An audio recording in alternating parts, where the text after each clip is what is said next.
பாக்குறது இல்ல, சின்னவரு என்ன நினைச்சு கூட பாக்குறது இல்ல. அப்படி இருக்கும்போது என்ன தொடர ஆளு ஒன்ன தவிர வேற யாரா இருக்க முடியும்? உன்னை எப்பவுமே தொட்டுக்கிட்டே இருக்குங்கிறதுக்காகத்தானே நீ அதிர்ஷ்ட தேவதைன்னு அண்ட புழுகு புழுகி இங்க கொண்டாந்து சேர்த்த. அந்த வண்டவாளம் தண்டவாளத்துல ஏறிட போகுது. சந்தானம், உன்னால நான் தாயாயிட்டேன். தாயாயிட்டியா? கவலைப்படாத சொல்லி உன்னை தவிச்சு விட்டுருவேன்னு கவலைப்படாத. உன் வயிற்றுல வளர்ற ஏன் குழந்தைக்கு தகப்பனை கண்டுபிடிச்சுட்டே. உனக்கு பிறக்க போற குழந்தைக்கு யாரையோ அப்பனாக்க போறியே, நியாயமா இருக்கு? ஒண்ணு, பிள்ளைக்கு அப்ப யாருங்கிறத விட ஆஸ்திதான் முக்கியம். அதனால குட்டி போட்டுக்கிட்டு இருக்கிற நம்ம முதலாளிக்கு குழி பறிச்சிருவோம். அவர் வேலைன்னா அவர் மகன் இருக்கிறான், அவனை தள்ளி விட வேண்டாம். பள்ளத்தை பார்த்தா அவனே துள்ளி விழுந்துடுவான். சரி.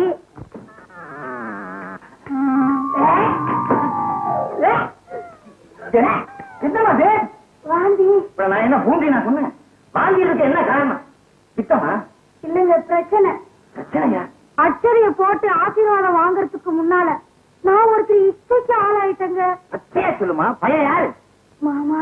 ஆமா, இது மாமா. ஆமா, உங்க மகன் எனக்கு புருஷனா, நீங்க மாமா தானே? ஆமா மாமா.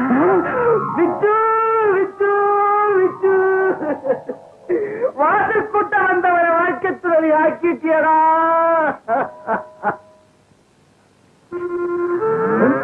எங்க வேலைக்காரிய உங்க மகன் கெடுத்துட்டாரா? ஆமாடா, பெத்த அப்ப நான் இருக்கும்போது அவ எப்படா கற்பழிக்கலாம்? முதலாளி, அடே நான் வந்து தடுத்திருப்பேன்னு சொல்ல வந்தேன். விச்சு குடும்ப கௌரவத்தையே கீழ்ச்சி எரிஞ்சிட்டியடா. கவலைப்படாதீங்க. நீ தச்சிடுறீங்கறியா? அது இல்லைங்க. தைக்கவும் மாட்டியா? இல்லைங்க, ஒரு 10 லட்சம் ரூபாய் எடுத்து வீசினா இந்த பக்கமே வர மாட்டேன். அடே அடே அடே அடே 10 லட்சம்னு சர்வ சாதாரணமா சொல்லிட்டியடா. உங்களுக்கு பணம் பெருசா இருக்கலாம், எனக்கு மானம்னா பெருசு. ஒண்ணு என்ன உங்க மருமகளா ஏத்துக்குங்க, இல்லைன்னா வீதியில நின்னு 4 பேருக்கிட்ட சொல்லி உங்க மானத்தை வாங்கிடுவேன். இது வருமா?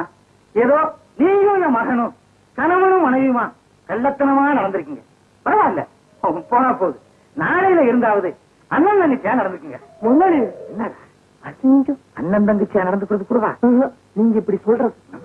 முதலாளி, கௌசல்யா உஷாவை உங்க மகனுக்கே கொடுத்தாலும் கொடுக்கலாம்.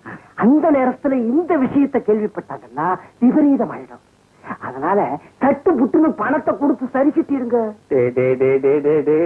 பணத்தை குறைக்கிறதுக்கு ஏற்பாடு பண்றா. நான் போய் பணத்தை எடுத்துட்டு வரேன். பல்லே வளர்த்தது இல்லையா? பாத்தியாம சொல்லி உன் வயிற்றுல வளர்ற சிசு என்னது, சில்ற அவனுக்கு.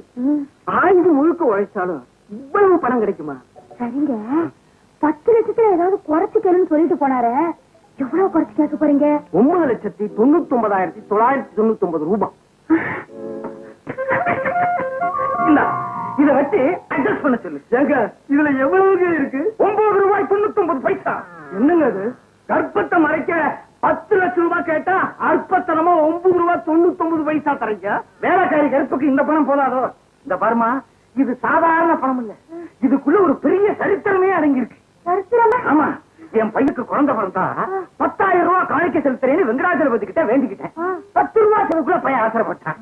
அம்சவல்லி அம்சவல்லி, உன்னை இம்சை பண்றேன் நினைக்காத. பையன் பிறந்தான் 7 மலையான்னு பேர் வச்சிருக்கியா? இல்லாமா பணத்தை எடுத்துக்கிட்டு உண்டியில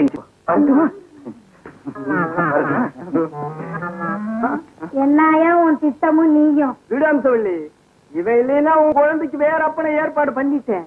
எப்படியா? அங்க பாரு, சுடுகாட்டுல வச்ச பணம் சூடு தாங்காம நடந்து வர்ற மாதிரி வர்றான். கால விழு, நான் சொல்லிக்கிறேன். நீ ஏன் கால விழுத? உங்க அப்பா இந்த பொண்ணை கற்பழிச்சிட்டாருங்க. மருமக வேண்டிய வயசுல இப்படி மரியாதை நடந்துக்கிட்டாரு. இந்த விஷயம் வெளியே தெரிஞ்சதுன்னா உஷாத உங்களுக்கு எப்படி பண்ணி வைப்பாங்க?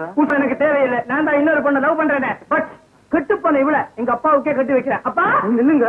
உங்க அப்பாவுக்கு இந்த பொண்ணை கல்யாணம் பண்ணி வச்சுட்டீங்கன்னா இவ வயிற்றுல வளர்ற குழந்தை இந்த வீட்டுக்கு வாரிசாயிடும். ஆகட்டும், சொத்தெல்லாம் போயிருங்க. ஆகட்டுமே, நீங்க பிச்சைக்காரன் ஆயிருவீங்க. ஆயிடுறேன், யாரும் சோறே போட மாட்டாங்க. அப்ப என்ன பண்றது? நான் சொல்றேன், உங்க அப்பாவுக்கு தெரியாம ஒரு 10,000 இந்த பொண்ணு கொடுத்துருங்க. இந்த பாவத்தை நான் மறைச்சிடறேன். சரி சரி, இப்படி ஒரு மனது